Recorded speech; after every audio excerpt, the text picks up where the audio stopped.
মুনিরা বেগম এখন আগের মতো হুইল চেয়ারে চলাচল করেন। অনুভবকে কিছুতেই এটা কেন থেকে নিবৃত্ত করতে পারেনি তিনি। টাকার মায়া নিষেধ করলেও এখন বড্ড সুবিধা হয়েছে। মেয়েরা বাড়িতে না থাকলেও জড়বস্তু হয়ে থাকতে হয় না। রান্নাবান্না সমস্ত কাজ করতে পারেন অনায়াসে। তাকে প্রিয়া অনেকটা সময় বাঁচে। মেয়েটাকে একটু অবসর দিতে পেরে মাতৃহৃদয় প্রশান্তি খেলে যায়। রোদ মরা আসল বিকেলে টিউশন বেরোনোর আগে প্রিয়া ছোটাছুটি করতে হাতের কাজগুলো সেরে নিচ্ছিল। ওকে হড়বড় করতে দেখে মুনিরা বলেন, অনেক হয়েছে, বাকিটা আমি পারবো। একটু বিশ্রাম নিয়ে তো বেরোবো নাকি? প্রিয়া ব্যস্ত স্বরে বলল, হয়ে গেছে, আর কিছু করতে হবে না তোমাকে। কাজে হাত দিতে দেখলে দিয়াও পাকনামো করে এসে হাত লাগাবে। ওকে পড়া থেকে উঠতে দেবে না একদম। পরীক্ষার রেজাল্ট খারাপ হলে কপালে দুঃখ আছে বলে দিও।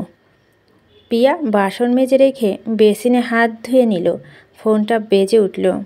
পড়া থেকে ওঠার বাহানায় দিয়া ফোনটা নিয়ে ছুটে বাইরে এলো। বলল, বড় চাচি কল করেছে। প্রিয়া থতমত চোখে চায় এদিকে। একের পর এক সর্বনাশ করেও শান্তি হয়নি চাচির। আবার ফোন করেছে। মুনিরা বেগমের ভাবভঙ্গি উষ্ণতা টের পেয়ে নিজেকে ফোনটা নিয়ে রিসিভ করলেন। প্রিয়া ছুটে এসে ছো মেরে ফোনটা হাতে তুলে নেন। লাউড স্পিকার অন করে পুনরায় ফের দেয় মায়ের হাতে। ওপাশ থেকে ভেসে আসে শাওলা চাচির করুণ স্বর, হ্যালো প্রিয়া। মুনিরা গলা খাকিয়ে টেনে বলল, আমি ভাবি। কে মুনিরা? তোমার সাথে কথা বলতে ফোন করলাম। তোমাগো যেন সুখবর আছে। প্রিয়া ভুরু কুচকে এলো। মুনিরা বেগম শান্ত কণ্ঠে জানতে চান, কিসের সুখবর ভাবি? তোমাগো আর বস্তি থাকতে হবে না। আমি তোমার ভাসুরকে বলেছি তোমরা এখন থেকে আবার এই বাড়িতেই থাকবা।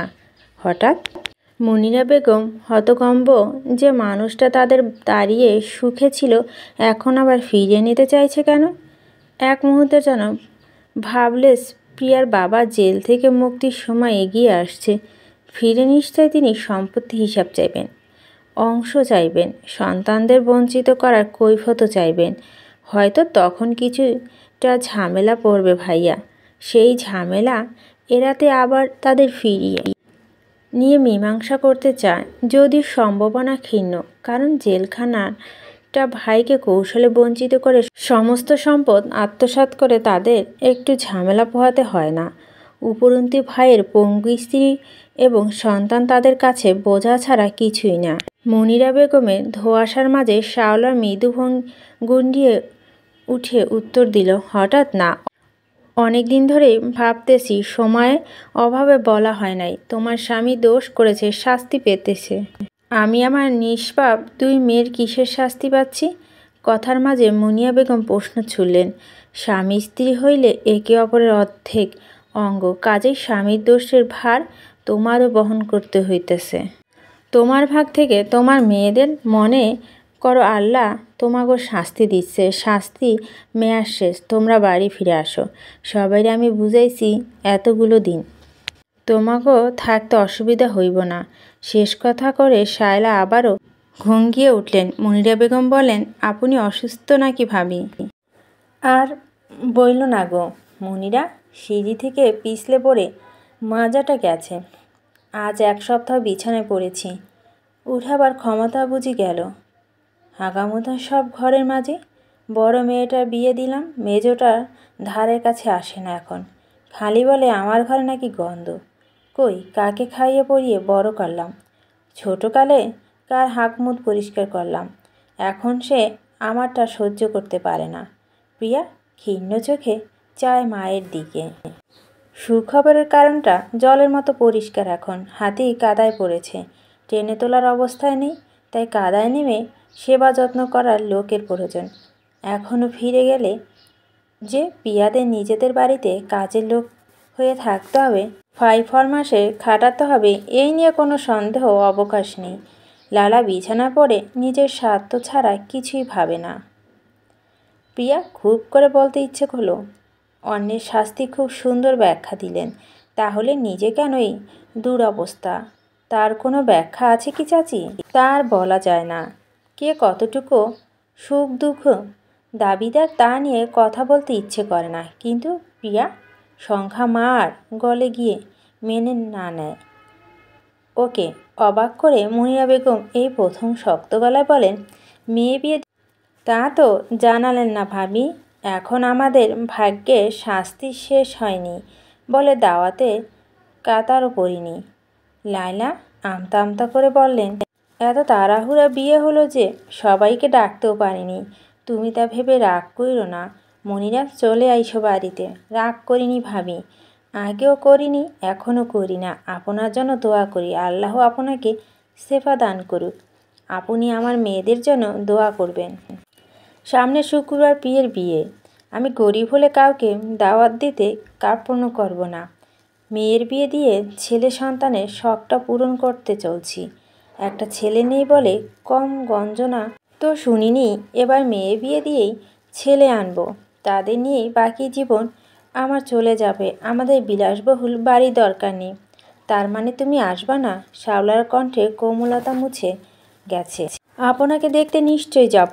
শায়লা গোঙাই হঠাৎ ক্ষোভে আকার ধারণ করলো, যেন যন্ত্রণার কারণটা তারাই। কটাক্ষ করে বলল, তো কার ঘাড়ে ঝুলাইতেছস মেয়েরে? সব জানে মেয়ে। বিয়া যখন দিবা তাহলে আমার সম্বন্ধটা কি দোষ করছিল? মেয়ে আমার ঝুলানোর বস্তু না, তাকে আমি সামাজিক রীতি মেনেই বিয়ে দিচ্ছি।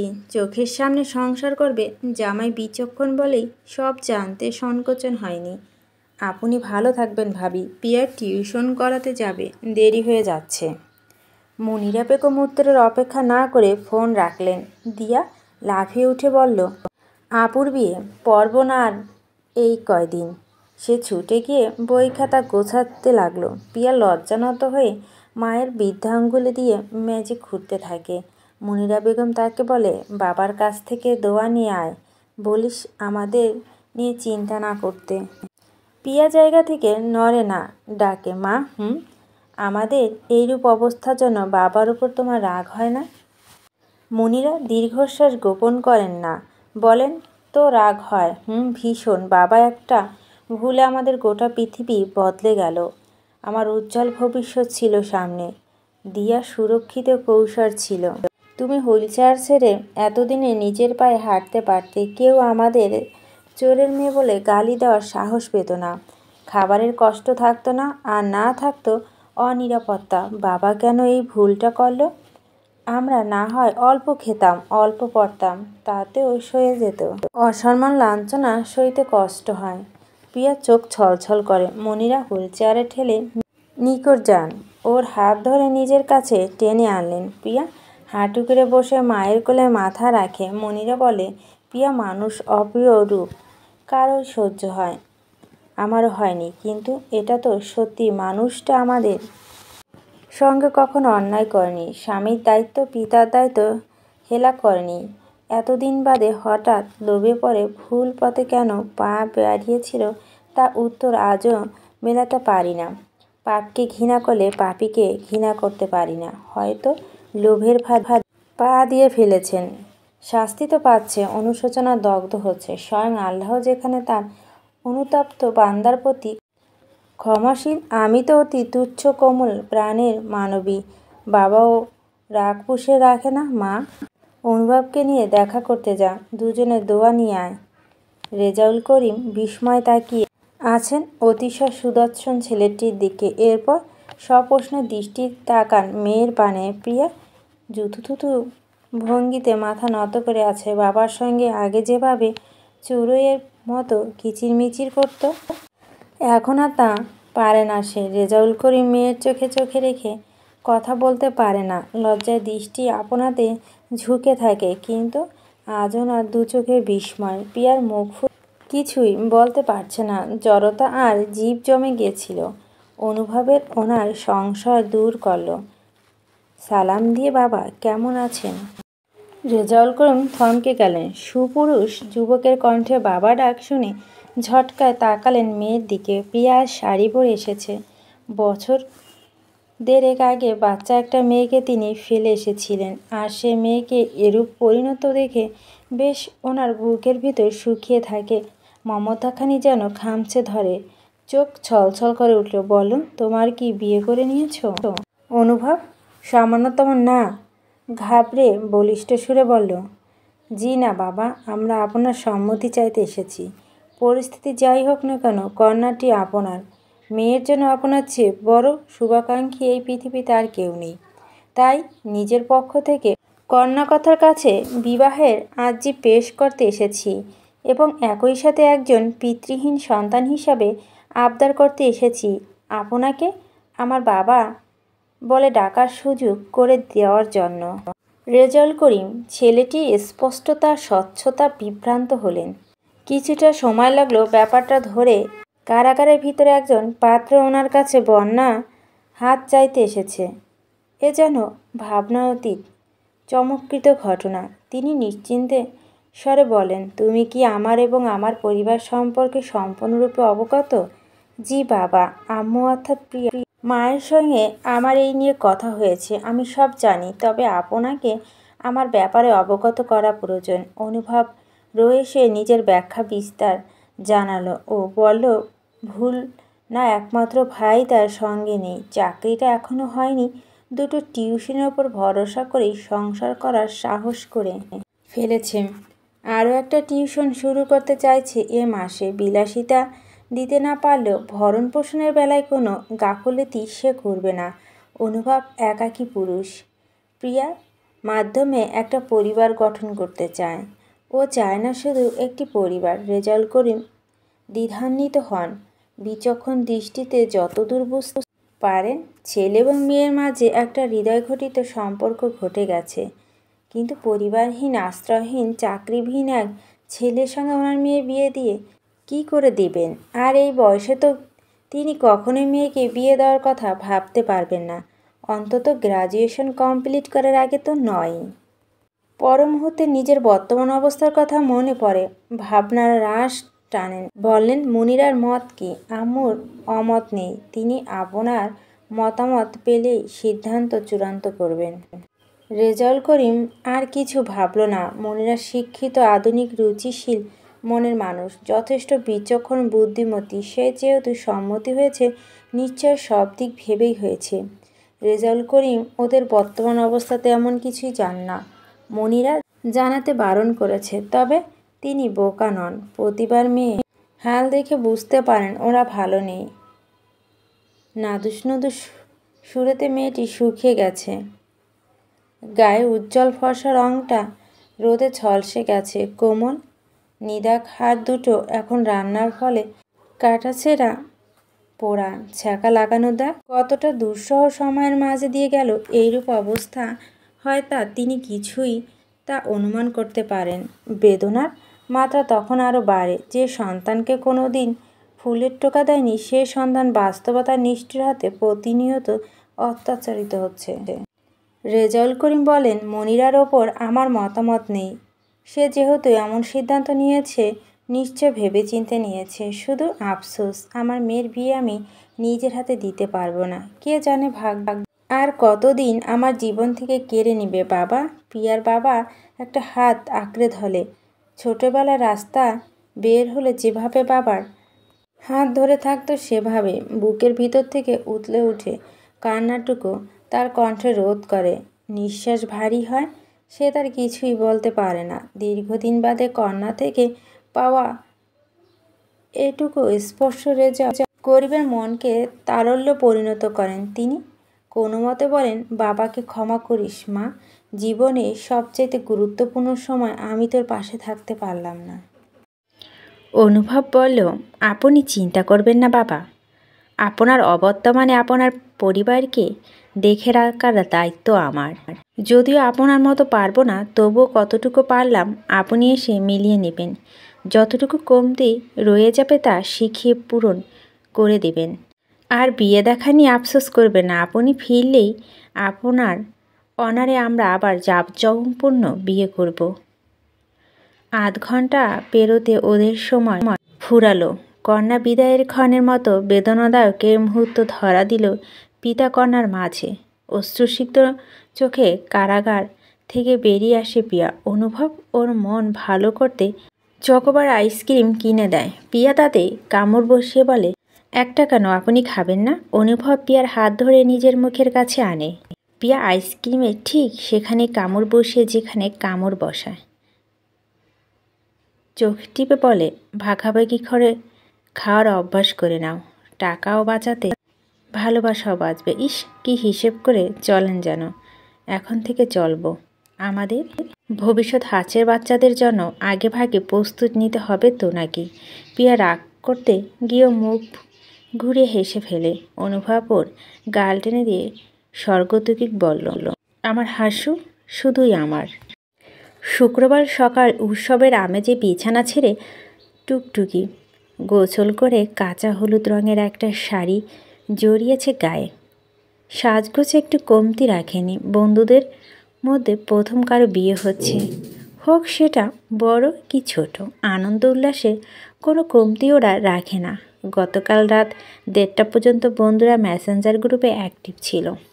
বিয়ের সমস্ত প্ল্যানিং, কেনাকাটা সংক্রান্ত আলোচনা সব দুদিন ধরে গ্রুপে রয়েছে। কাজে কথা চেয়ে অকাজের কথা তর্ক একে অন্যকে খোঁচানোটাই হয়েছে বেশি। ঠিক করা হয়েছে টুকটুকি ও নন্দিনী হবে কনেপক্ষে, দিগন্ত হবে পাত্রপক্ষ। কিন্তু দেখা গেল স্বয়ং পাত্রই কর্ণপক্ষ হতে মরিয়া। এই নিয়ে হাসা মজা ও কমতি হয়নি। অনেক দিন বাদে আগের মতো লম্বা একটি আড্ডা হওয়ায় মনটা বেশ ফুরফুরে টুকটুকির। ভেজা চুলগুলো পিঠের ওপর আশ্রে পড়ে কানের দুল পড়ল সে। দরকারি সমস্ত মেকআপ আইটেম ব্যাগে ভরে নেয়। 2 বান্ধবী মিলে আজ পিয়াকে বউ সাজাবে। সবাই মিলে নবদম্পতি ছোট্ট সংসারের জন্য নিত্য প্রয়োজনীয় জিনিসপত্র কেনাকাটা করেছে 2 দিন ঘুরে ঘুরে। সেসব সাজিয়ে গুছিয়ে দিতে হবে। টুকটুকির আজ ছোটবেলার পুতুল বিয়ে দেওয়ার মতো আনন্দ হচ্ছে। সে ব্যাগপত্র নিয়ে সিএনজিতে চড়ে বসেছে। সফেদ মোল্লা সাদা মহলে 3 তলা দক্ষিণ ফ্ল্যাটের সকাল থেকে ব্যস্ততা বহন। অনুভব পিয়ার বিয়েতে আত্মীয় বলতে শুধু পিয়ার মামা মামিরা এসেছে আর অনুভবের বন্ধু বান্ধব। আরেকজন প্রধান অতিথি আছে, জাবেদ হাসান, অনুভবের একমাত্র অভিভাবক, যাকে আসতে রাজি করিয়েছেন পিয়ার মা মনিরা বেগম। বিয়ের দিন ঠিক করার আগে অনুভবকে সঙ্গে নিয়ে কথা বলেছিলেন যার বড় ভাইয়ের সঙ্গে। অত্যন্ত বিনয়ের সঙ্গে বলেছিলেন, বাবা মায়ের অবর্তমানে এতদিন ধরে ভাইকে তুমি খাইয়েছ, পড়িয়েছ, আদর যত্ন রেখেছ, সেই ভাই কাকে বিয়ে করবে একবার যাচাই করে নিবে না? তুমি তো ওর একমাত্র অভিভাবক। অভিভাবকের দায়িত্ব কিন্তু বিশাল। ধৈর্য সহ্য ক্ষমতা বেশি থাকতে হয়, রাগের পাশাপাশি দায়িত্বশীলতা থাকতে হয়। তোমারও তো একটা সন্তান আছে। সন্তান ভুল করলে বাবা মাকে ভুল করতে নেই, বরং শাসন করে হলেও সঠিক পথটা আমরা বাতলে দিই। তেমনি তোমার ভাই ভুল পথে পা বাড়াচ্ছে কি না নিজে যাচাই করে দেখো। তোমার অমত থাকলেও তোমার যোগ্য মনে না হলে এই বিয়ে হবে না। কিন্তু বাবার ভুলের জন্য আমার নির্দোষ মেয়েটাকে তুমি অপছন্দ করবে, তা আমারও মানতে কষ্ট হবে। জাবেদ হাসান চমৎকৃত হয়েছিল। ভেবেছিল কোথাকার কোন খারাপ মেয়ের পাল্লায় পড়েছে ভাই, কিন্তু মুনিরা মার্জিত বুঝদার বাক্য তাকে অবাক করেছে। সে এসেছে পিয়ার মায়ের সঙ্গে দেখা করতে।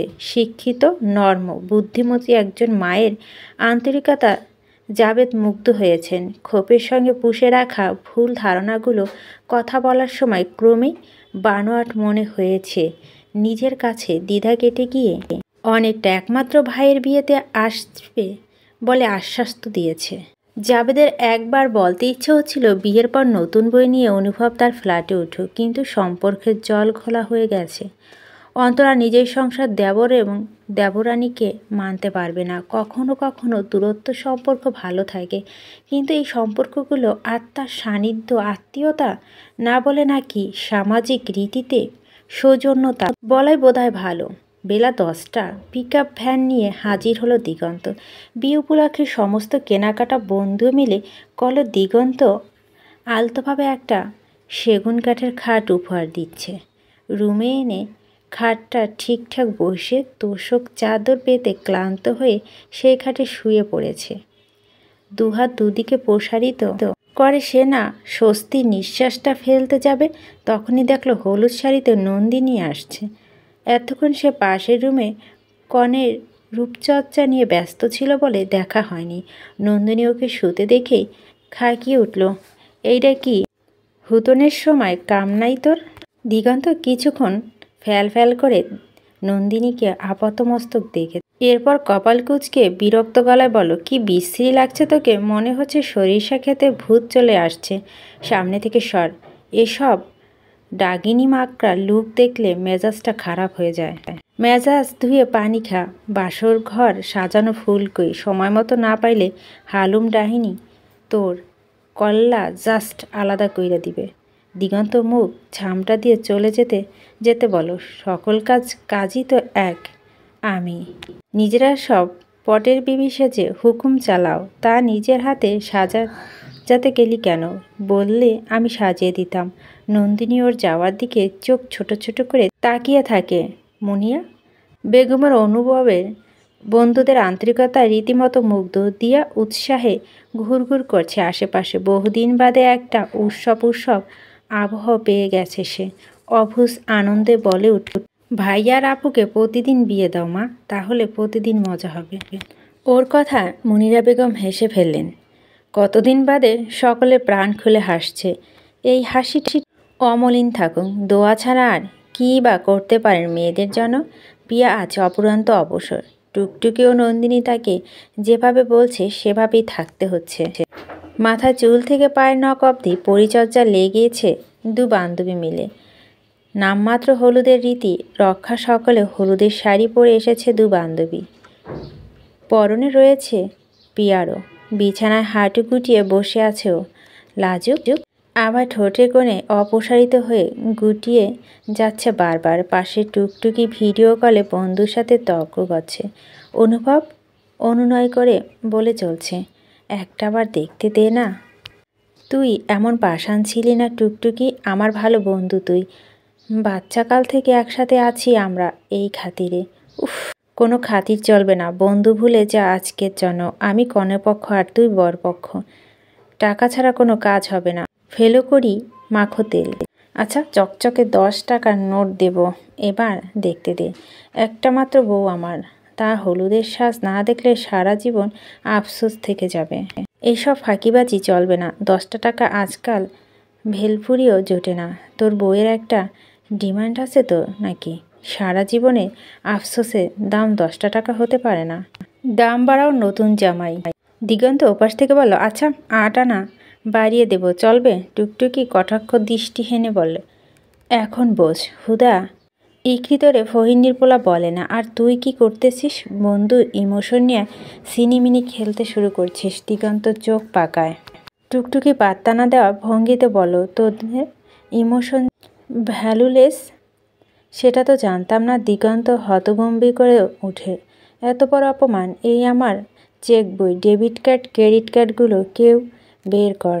বন্ধুদের ঝগড়া শুনে প্রিয়া মিটিমিটি হাসছে। অবাক হয়ে দেখছে যে মানুষগুলো হাজার হাজার টাকা খরচ করে বন্ধুর বিয়ে আয়োজন করেছে, তারাই আবার 10-20 টাকা নিয়ে তর্ক করে হয়রান হচ্ছে। অনেক তর্ক বিবাদের পর 100 টাকার ডিল হলো তাদের। টুকটুকি টাকার অঙ্ক খুশি না, তাই মুখ গোমড়া করে ফোনটা প্রিয়ার দিকে ফেরায়। অনুভব হাঁ করে তাকায়। কাঁচা হলুদ শাড়িতে শ্বেত চন্দনের মতো মকমলি মেয়েটাকে অপূর্ব দেখাচ্ছে। ছোট মুখশ্রীতে আজ গম্ভীরতা নেই, আছে লজ্জার ফুলঝুরি। প্রিয়া চোখ তুলল না মোটেও। অনুভব গদগদ হয়ে উচ্চারণ করে, মাশাআল্লাহ, নজর না লাগুক আমার বউয়ের। কানের পিঠে কাজল দাও। টুকটুকি কাশি দিল, আমার কিন্তু আছি দোস্ত। অনুভব ধমক দে বলল, তোদের এখানে কি বদমাস? প্রাইভেসি দে আমাদের। দেখছিস না হাসু লজ্জা পাচ্ছে। কবুল বলার আগে নো প্রাইভেসি। হাসু লজ্জায় দাঁড়ানোর জন্য সারা জীবন পাবি। প্রিয়া হাঁটুতে মুখ লুকায়।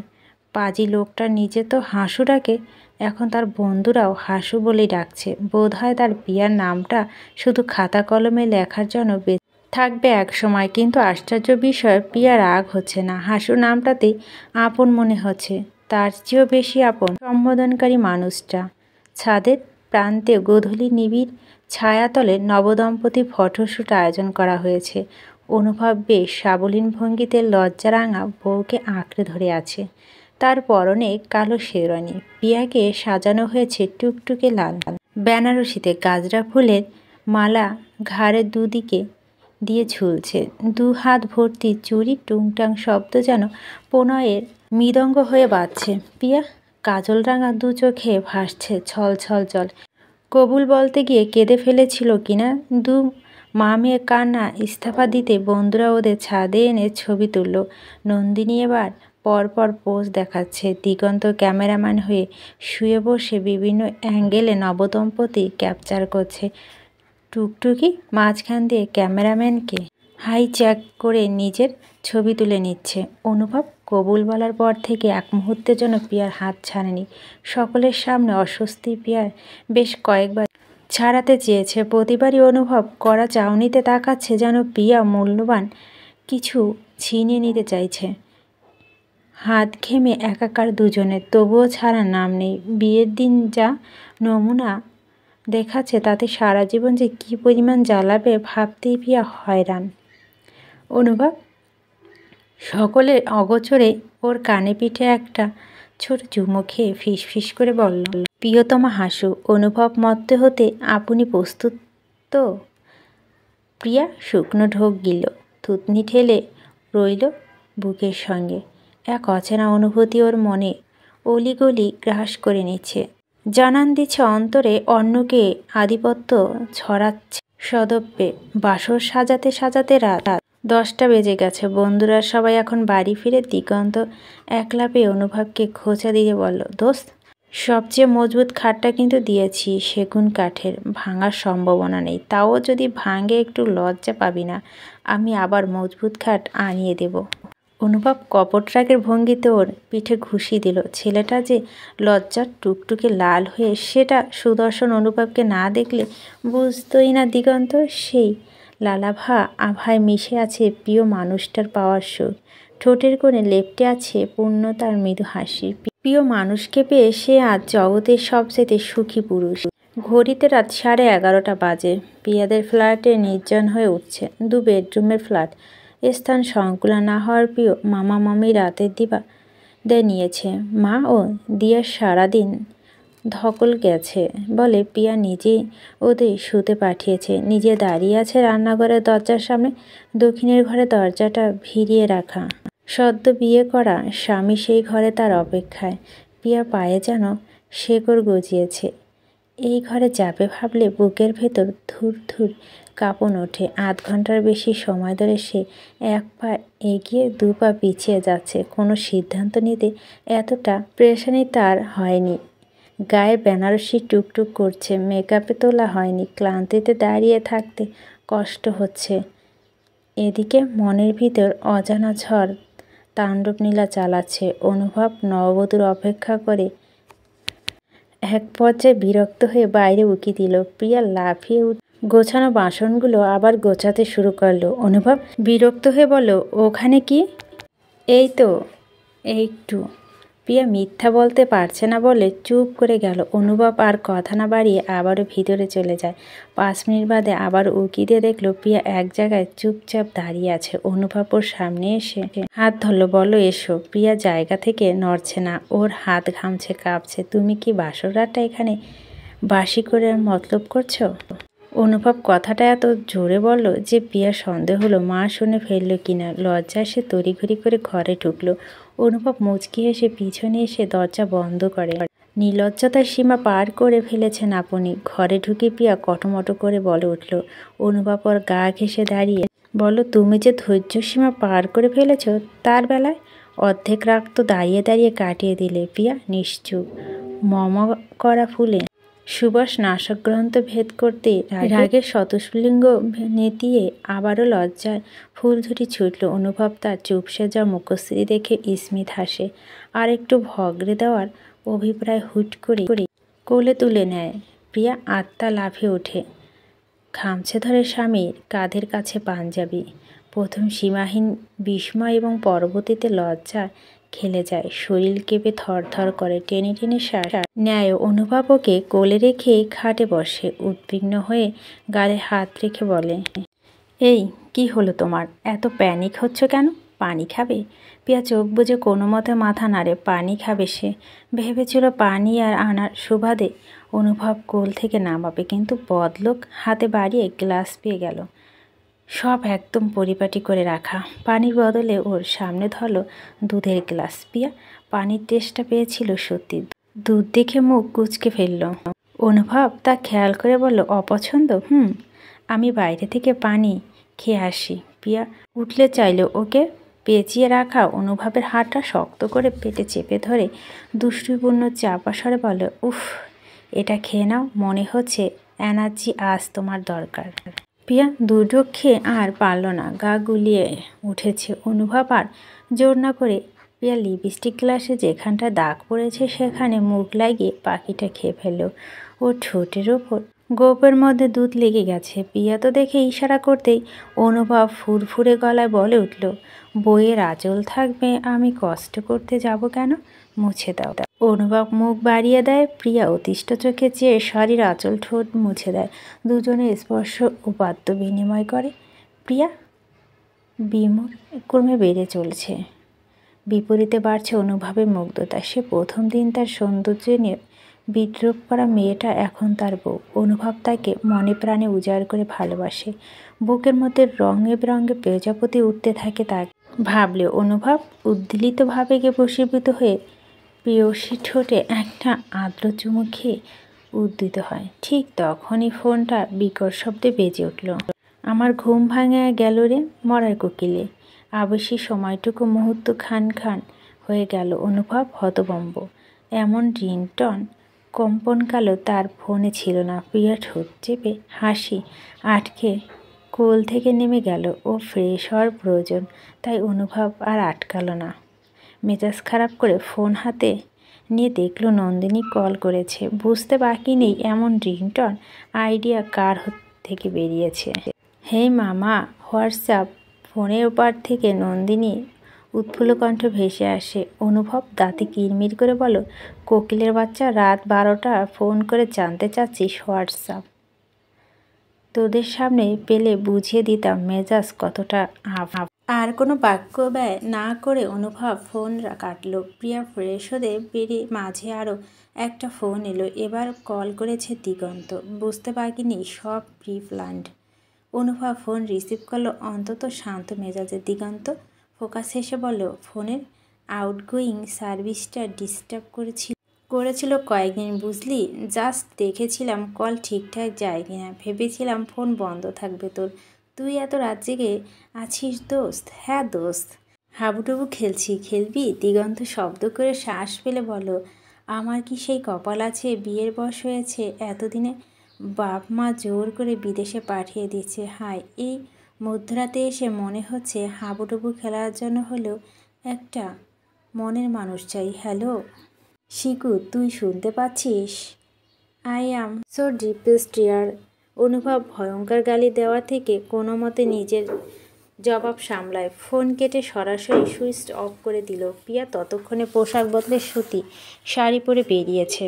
প্রসাধনহীন স্নিগ্ধ মুখটা ততক্ষণ অনুভবে থিতিয়ে থাকা অনুভূতিটাকে সতেজ করে দিল। বৃষ্টি ঝরা প্রকৃতি তখন সতেজ হয়ে উঠল। দক্ষিণের জানালাটা খুলে দিতেই একরাশ হাওয়া এসে ভরিয়ে দেয় ঘরের অলিগলি। স্বামী নিষ্পলক দৃষ্টির সামনে পিয়া কী করবে ভেবে পায় না। কখনো হাত মোছড়ায়, কখনো চুল ঠিক করে। অনুভব মুচকি এসে তা উপভোগ করে।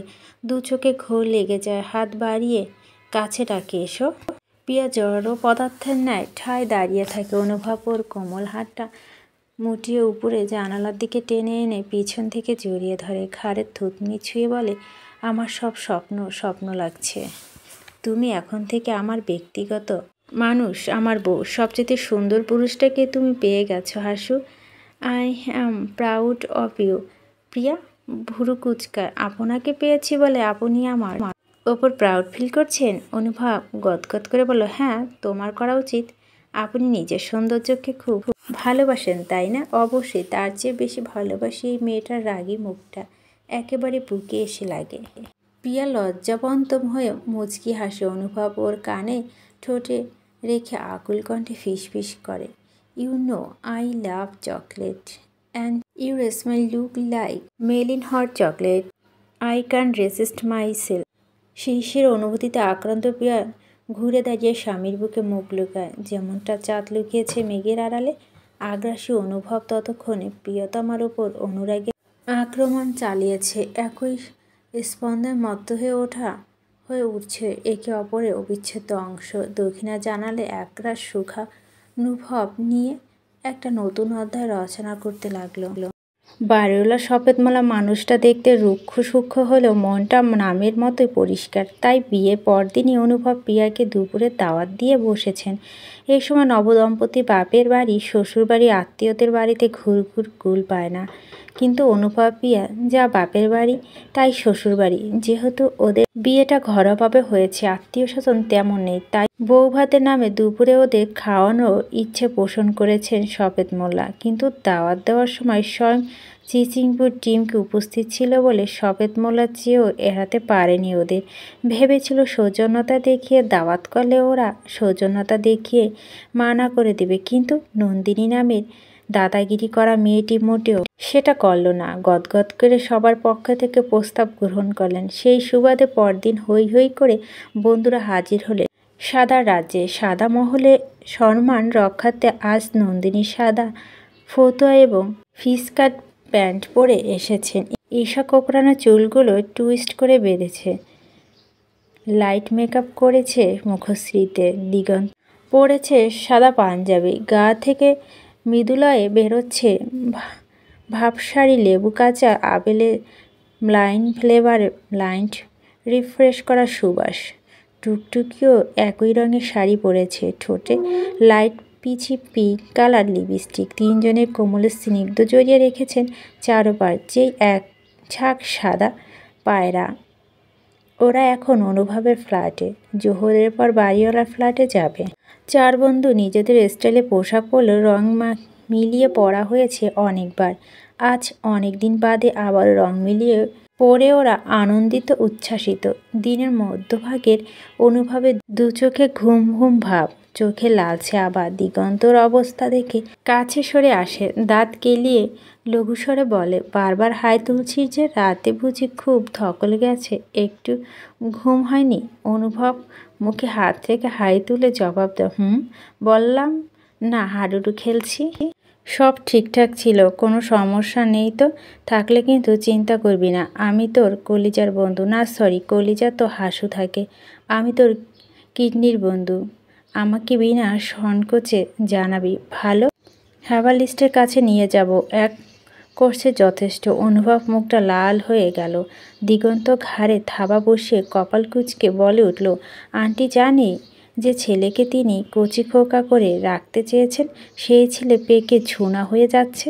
দিগন্ত ব্যথা আর্তনা করে উঠে, দাঁতে দাঁত চিপে বলে, তোদের মতো ফরমালিনযুক্ত বন্ধু থাকলে পাকতে মৌসুম লাগবে নাকি? আর তুই কি বেটা হাইব্রিড প্রজাতি? ওরা কথা বলছিল নিচু গলা। দিগন্ত মুখ বিগড়ে ঘাড় ডলতে দেখে টুকটুকি বলে উঠল, তোদের আবার কি হলো রে? কিছু নয়, গিয়ে দেখ তোর হাসু রেডি কিনা। ইকরিমিকরি এত সময় ধরে সাজাচ্ছে। অনুভব তাড়া দিয়ে প্রসঙ্গ বদলায়। সকাল থেকে প্রিয়া তাকে এক প্রকার এড়িয়ে চলে। ভুলক্রমে সামনে পড়ে গেল, মুখ লুকিয়ে সরে যাচ্ছে। দরকার ডাকতে পাচ্ছে দিয়া। শুরুতে বিয়েটা পালিয়ে বেড়ানো উপভোগ করলে এখন অনুভবের মন উতলা হয়েছে দেখা পাওয়া গেল।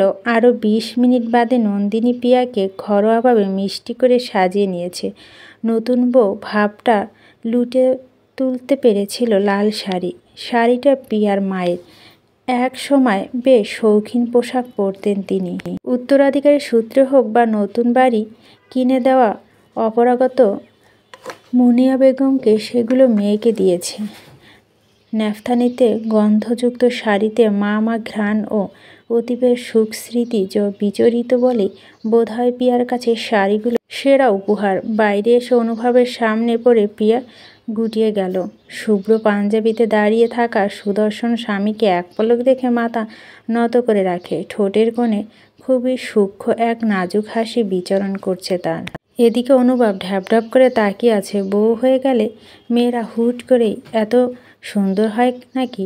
টুকটুকির অবস্থা দেখে বাকিদের শুনিয়ে বলো, হাসুর কানে পিঠে কাজল দেয় কেউ, নয়তো স্বয়ং বরেরই নজর লেগে যাবে। পিয়া নুয়ে পড়ল, অনুভবের মোটেও লজ্জা পেল না। নন্দিনী ভুরু নাচিয়ে বলল, আমার মেকআপের জাদু কেমন হয়েছে মাম্মা? অনুভব বলল, ভয়ে ছিলাম না জানিস, মুখে নকশা বদলে দিস। তোরা তো মেকআপ করলে হয়ে যাস জুহি চাওলা, আর মেকআপ তুললে পোড়া কয়লা। সে তুলনায় আজকে ভালোই হয়েছে, কারণ বউ আমার এমনিতেই সুন্দর। যা 10 টাকা বকশিস দে। মেকআপ দিয়ে অপমানজনক মন্তব্য নন্দিনী খেপে গেল। কুজো হেসে বাঁকা স্বরে বলল, হালা, তোর শিল্পকর্ম ঢাকতেই আমার যে পরিমাণে মেকআপ খরচ হয়েছে তার দাম শুনলেও তক্তা খাবি। সম্মানটা যে বাঁচিয়ে দিলাম তার জন্য আমাদের ধন্যবাদ দে। কথার মর্মত উদ্ধার করে অনুভব কেসে উঠলেন। শান্তনী চোখে চেয়ে দেখে বউয়ের ঘাড় গলা দাগগুলো নিখুঁতভাবে ঢেকে গেছে। প্রথমবারের মতো মেকআপে নন্দিনী পারদর্শিতা প্রশংসা করতে হচ্ছে ওর। টুকটুকি দিগন্ত এ জগতের কিছুই বোঝে না, এমন ভাব করে হাসি চাপার চেষ্টা করছে। পিয়া লজ্জা ওদের সামনে থেকে পালিয়ে বাঁচল। অনুভব মেকি হেসে বলল, মাইকিং করে সম্মান বাঁচাচ্ছিস? তোর মানবতা আমি মুগ্ধ। এ কথা সকলে প্রশ্ন করে হেসে ফেলল।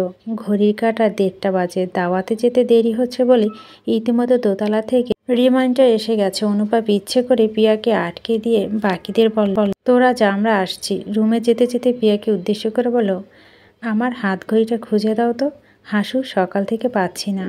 অভিজ্ঞ বন্ধুরা তার অভিপ্রায় বুঝে ইচ্ছাকৃত গলা খাকিয়ে টেনে ঠোঁট টিপে হাসতে হাসতে বেরিয়ে গেল। পিয়া অসীম লজ্জায় ডুবে রুমে ঢুকে কড়া চাউনি দিল। অনুভবের বন্ধুরা সবে ওর অনেক সিনিয়র, বেচারি এমনিতেই ওদের সঙ্গে কথা বলতে পারে না। এদিকে নির্লজ্জ স্বামী অস্বস্তি বাড়িয়েই চলছে। পিয়া গম্ভীর স্বরে বলল, আপনি নির্লজ্জ হতে পারেন, আমি তো নই। কেন সবার সামনে এভাবে অস্বস্তিতে ফেলেন? অনুভব 2 হাতে দূর বাঁধনে স্ত্রীকে বেঁধে ফেল। গালে নাক ঘষে বলে, সকাল থেকে দূরে আছো কেন? এটা তো ছোট্ট একটা শাস্তি। আমাকে ইগনোর করার চেষ্টা করলে এরপর থেকে আরও ভয়ানক শাস্তি দেব। পিয়া কপাল চাপড়ে মুখ লুকায়, এখন ওকে শান্তিতে লজ্জাটাও পেতে দেবে না।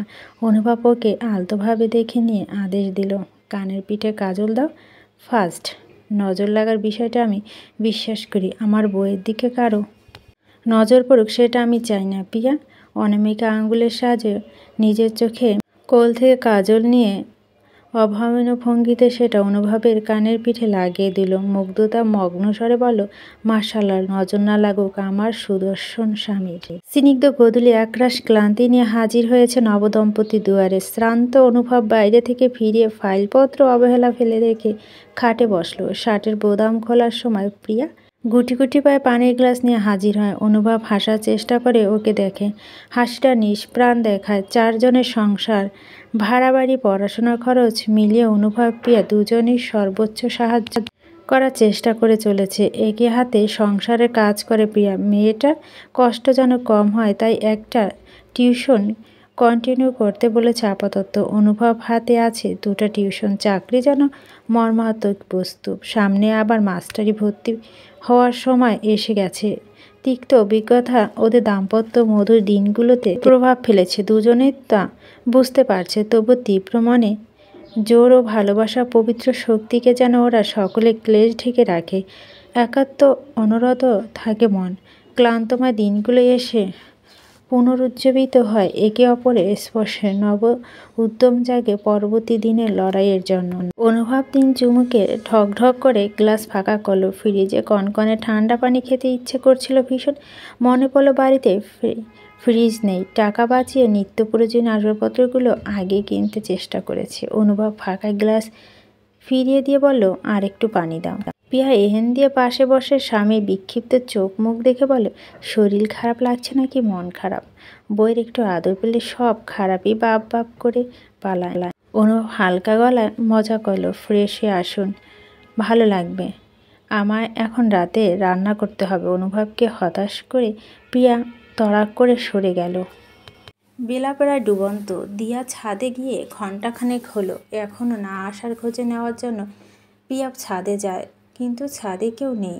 এমনিতেই নতুন পরিবেশ, দিয়াকে অচেনা কারোর সঙ্গে চট করে মিশতে বারণ করেছে সে। সমবয়সী বন্ধু নেই বিল্ডিংয়ে। অনুভব বাড়িতে থাকলে হাসি মজা মাতিয়ে রাখে ওকে, অথচ আজ অনুভবকে দেখে সে ছুটে এলো না। তাহলে গেল কোথায় মেয়েটা? প্রিয়ার মনে ভয় ঢোকে। বাবার ছায়া থেকে সরে পুরো পৃথিবীটা তাদের কাছে অচেনা হয়ে উঠেছে। বিপদে হাতছানি সর্বত্র।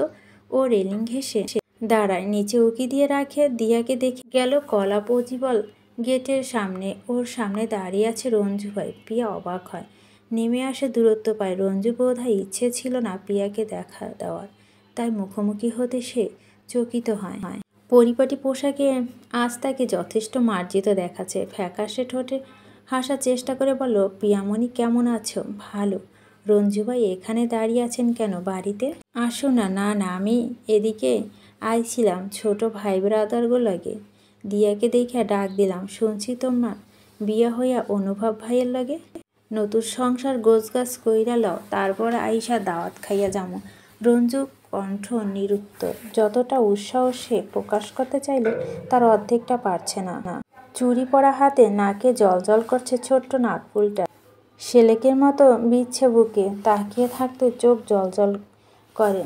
নারীপ্রিয় রঞ্জু চোখের সামনে কত মেয়ের বিয়ে দেখলো, নিজে দাঁড়িয়ে থেকে বস্তির কত মেয়েকে বিয়ে দিল, কিন্তু এই যে এখন দিগন্তে প্রান্তে এক নববধূকে দেখে যে শূন্যতা তাকে ঘিরে ধরেছে, তা বোধহয় কোনো নারীর তৈরি করতে পারেনি, কোনো নারী পূরণ করতে পারবে না। কে জানে, যাকে পাওয়ার সাধ্য নেই তার প্রতি রঞ্জু এককালে মনে দিশা হারাবে। অবশ্য ওর মনে কোনো বিদ্বেষ সৃষ্টি হলো না। নারীদের প্রতি ও কখনো বিরূপ আচরণ করেনি, বিরূপ ভাবেনি। সেখানে প্রিয়া সব নারীদের প্রতি সদা বিশেষ। তার জন্য অন্তর থেকে আসছে অপুরন্ত শুভকামনা। প্রিয়া যেখানেই থাকুক, সুখে থাকুক। প্রিয়া শান্ত চোখে তাকিয়েছিল। রঞ্জু মাথা নত রেখে ইতিহস্ত করে বলল, আজ আসি কেমন? চাচিরে আমার সালাম দেও, এক সময় প্রতিবেশী ছিলা। জামাই নিয়ে বেড়াইতে আইসো বস্তিতে। প্রিয়া ডাকলো, রঞ্জু ভাই। রঞ্জু মাথা তুলল না। আপনি ভীষণ ভালো মানুষ, বস্তিতে আমাদের অনেক সাহায্য করেছেন। সেই ঋণ শোধ করতে পারবো না, তবে আপনার জন্য দোয়া করব, আল্লাহ আপনাকে উত্তম প্রতিদান দেবেন। রঞ্জু প্রস্থান করল। ছুটন্ত পায়ে পেছনে ফেলে গেল এক টুকরো গন্তব্যহীন আবেগ। প্রিয়া বোনের হাত ধরে তেতলায় ফেরে দিয়ার জন্য চিপচুস চকলেট দিয়ে গিয়েছে রঞ্জু। মেয়েটা আপাতত তাই নিয়ে ব্যস্ত। প্রিয়া নিজের ঘরে ঢুকে দেখে অনুভব গোমরা মুখে জানালায় ধরে দাঁড়িয়ে আছে। গোসল করে ফেরে ভেজা চুলগুলো সব লেপ্টে রয়েছে। প্রিয়া দিকে শীতল দৃষ্টি দিয়ে ও বলল, দেখা হয়েছে রঞ্জুর সঙ্গে? হয়েছে। বাড়ি এলো না? না, বাইরে থেকে চলে গেল। ছেলেটা তোমার প্রতি ভয়াবহ দুর্বল ছিল। এটা খোঁচা ছিল কি না বোঝা গেল না। প্রিয়া এতক্ষণে স্বামী গোমরা মুখের কারণ টের পেল। মহাশয় বাড়িতে ঢোকার সময় বোধহয় দেখেছেন রঞ্জুকে। অনুভব জানালার সামনে দাঁড়িয়ে থাকছে চুপচাপ। প্রিয় দীর্ঘশ্বাস ফেলে। রঞ্জুর প্রতি তার কোনো অনুভূতি নেই, কৃতজ্ঞতা আছে। কাজেই সে বড় জোর কামনা করতে পারে সেই রঞ্জু তাকে ভুলে সামনে এগিয়ে যায়। প্রিয়া পাশে দাঁড়িয়ে বলে, আমি অন্য দুর্বলতা ব্যথিত নই, আপনি আমায় ভুল বুঝবেন না। অনুবাদ হাত বেরিয়ে ওকে কাছে টানে, বলে, দুর্বলতা কাটিয়ে ওঠা যায়, আসক্তি কাটানো মুশকিল। তুমি আমার অনাকাঙ্ক্ষিত আসক্তি। তাছাড়া আমি আমার ভালোবাসার ওপর কনফিডেন্ট। কাজে রঞ্জু ঠঞ্জু নিয়ে ফালতু ভাবনার প্রয়োজন নেই। আমার মতো হাজবেন্ড ধারের কাছে কেউ আসে নাকি? স্বামীর রূপের গল্পে প্রিয়া হেসে ফেলল, ঘাড় নেড়ে বলল, কেউ নেই। রহস্যময় রজনী সকল কোলাহল শুয়ে নিয়ে নিস্তব্ধ হয়ে আসছে। শান্ত হচ্ছে শহরের বুকে। সারাদিন ক্লান্তি নিয়ে বিশ্রামে যাচ্ছে পরিশ্রমী প্রাণেরা। অনুভব বিছানায় বসে এক মনে চাকরি বই পড়ছে। বেসরকারি চাকরির সুযোগ তার অহরহ, কিন্তু অনুভব একটা সরকারি স্থায়ী চাকরির জন্য চেষ্টা করছে। মাস্টার্সের পাশাপাশি বিশেষ প্রস্তুতিটাও এবার আটঘাট বেঁধে নিতে শুরু করেছে। একটানে অনেকক্ষণ পরে একটু ব্রেক নিয়ে সময়টা দেখল অনুভব। রাত 11টা বাজে। এতক্ষণ হলো বইয়ে দেখা নেই, নিশ্চয় কোনো কাজে মশগুল। চুপচাপ বসে থাকতে পারে না, কিছু না কিছু করতে থাকে সারাক্ষণ। অনুভব বাইরে বেরিয়ে দেখল তার ধারণা ঠিক। ঘর সাজানোর সরঞ্জামি নিয়ে খুটখাট করছে মহারানী। ইদানিং তার শখ হয়েছে আসবাবহীন ফ্ল্যাটের দেওয়াল সাজা। মুনিরা বেগম ঘুমায়নি, মেয়েকে সঙ্গ দিতে বোধহয় রয়ে গেছে অনুভব। মনোযোগ আকর্ষণের জন্য তার সামনে গিয়ে রান্নাঘরে ঢুকলো, পানি খেতে গেল। পেট ফুলিয়ে পানি পান করে বউয়ের কৃপাদৃষ্টি পড়ল না। হতাশ হয়ে মনি বেগম পাশে এসে বসলো। বলল, আপনার মেয়ে ছোট থেকেই পড়াশোনা ফাঁকিবাজ, তাই না? এতদিনও বই নিয়ে বসতে দেখলাম না। নিজের বউ নিয়ে নিজেই বসে থাকলে বই ধরার সময় কোথায় মিলবে? বলতে নিয়ে নিজেকে সামলে নিল প্রিয়া। শুধু শানিত একটা দৃষ্টি ছুঁড়ে দিয়ে পুনরায় কাজে মন দিল। মনিরা বেগম মৃদু হেসে বলল, ও খুব ভালো স্টুডেন্ট ছিল, প্রথমে দ্বিতীয় না হলেও টপ থাকতো। শুধু যদি কাজের চাপটা দিতে না হতো তাহলে ভালো বিশ্ববিদ্যালয়ে চান্স হয়ে যেত। প্রিয়া চুপসে আছে। পছন্দের বিশ্ববিদ্যালয়ে পড়তে না পারার গোপন আফসোস তার মাঝে মাথায় চারা দিয়ে উঠে। প্রায় 10ম শ্রেণীতে থেকে স্বপ্ন ছিল ঢাকা বিশ্ববিদ্যালয়ে বাসে চড়বেও। তখন দু চোখ ভরা শুধু স্বপ্ন ছিল, আর এখন শুধু খাওয়া পড়ার চিন্তা। মা বোনের সঙ্গে প্রাণপ্রিয় স্বামীর জন্য চিন্তা। মানুষটা তাদের জন্য দিন রাত খাটছে, সমস্ত সুবিধা অসুবিধা খেয়াল করছে, হাসি মুখে সমস্ত আবদার মেটাতে চেষ্টা করছে, অথচ চোখে এক ফোঁটা অভিযোগ নেই। অনুভব প্রিয়ার মুখের দিকে তাকিয়ে বলে, যা গেছে তা নিয়ে আফসোস না করে যা আছে তা নিয়ে সুখে থাকাই বুদ্ধিমানের কাজ, তাই না আম্মু? মনিরা বেগম প্রসন্নর সঙ্গে হাসলেন। ছেলেটা যখন আম্মু বলে ডাকে মনে হয় কত পুরানো সম্পর্ক তাদের, কত চেনা জানা। মায়া ভর করে মনে। প্রিয়া সব কাজে রেখে বলে, আজ থাক, ঘুমাতে চলে যা মা। প্রিয়া মা শুয়ে দিয়ে বাতি নিভিয়ে নিজের ঘরে এলো। অনুভব খাটের এক পাশে বসে আছে, প্রিয়া অন্য পাশে বসে নিজের বইপত্রগুলো নেড়ে চেড়ে দেখতে লাগলো। অনুভব ঠোঁট বেঁকিয়ে বলো, এখন পড়া দেখানো হচ্ছে? আমি নাকি ফাঁকিবাজ তাই পড়াশোনা করি? না হয় একটু। আচ্ছা পড়ো। প্রিয়া বইয়ে চোখ রেখে উসখুস করতে লাগলো। এক পর্যায়ে বিরক্ত হয়ে বলো, এভাবে তাকিয়ে থাকলে পড়া হয়? তুমি সুন্দর তাই চেয়ে থাকি প্রিয়, সে কি মোর অপরাধ? অনুভব গালে হাত দিয়ে ঢ্যাপ ঢ্যাপ করে তাকিয়ে আছে। প্রিয়ার চোখ উল্টে বলল, নিজের রূপে প্রশংসা করেই তো ফুসরত পান না, আবার অন্যের প্রশংসা করছেন? হ্যাঁ, কারণ আমার রূপের আলোয় তুমি আলোকিত হয়ে গেছো, সুতরাং তোমার রূপের রহস্য আমার সান্নিধ্য। ও আচ্ছা, প্রশংসা করে ইন্টারাক্টলি সেটা মনে করাচ্ছেন? কেন নয়? অনুভব ভাবে সঙ্গে উত্তর দিল। প্রিয়া হাসির আড়াল করতে বইটা মুখের সামনে ধরল। অনুভব বুঝতে পড়া আর হচ্ছে না, দুষ্ট হেসে বাতি নিভিয়ে দিল বিনা বাক্যে। প্রিয়া হতভম্ব হয়ে বলল, এটা কি হলো? এখন কি আপনার রূপের আলোয় পড়াশোনা করব? অনুভব ওকে দুহাতে বাঁধনে বেঁধে গালে টপাটপ কতগুলো আর্দ্র চুমো খেয়ে বলল, তুমি আমার প্রেমের ক্যাম্পাস, তোমাতে আমার নিত্য বসবাস, বাকি সব আপাতত হয়ে যাক বেগাস। প্রিয়া মুখ ঢেকে হেসে উঠল। আবছা আদার চোখে সয়ে এসেছে। দক্ষিণা জানালে গলে দূরবর্তী বিল্ডিংয়ের আলো ছটা উড়ে আসে। সেই ক্ষীণ আলোতে প্রিয়া এক উন্মাদ প্রেমিকে দেখে, যার সুদর্শনতায় সে বিমোহিত, আবেগময় আবেদনে আতফুল, ক্লান্তিহীন দায়িত্বশীলতা কৃতজ্ঞ জনমভর। প্রিয়ার মাঝে মাঝে নিজেকে প্রবোধ দেয়, এই মানুষটা একান্তই তার, সুখে অশ্রুতে চোখ দুটো তার কানায় কানায় পূর্ণ হয়, সব হারিয়ে যেন অমূল্য প্রাপ্তি বুঝি ছিল ওর কপালে। প্রিয়ানুভব কোনো স্ট্রাগলের গল্প নয়, জীবনে উত্থাপন পতনের বাদে স্ট্রাগলের জর্জরিত হওয়া দুটো মানবী হৃদয়ের গল্প।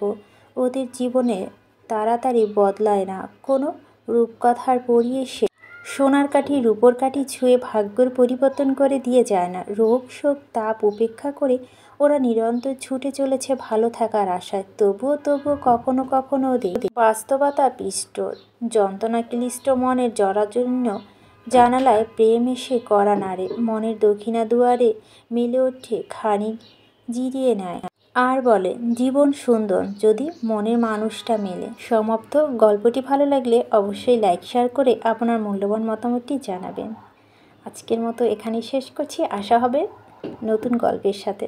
সে পর্যন্ত সবাই সুস্থ থাকবেন, ভালো থাকবেন, সেই কামনায় আজকের মতো বিদায় নিচ্ছি।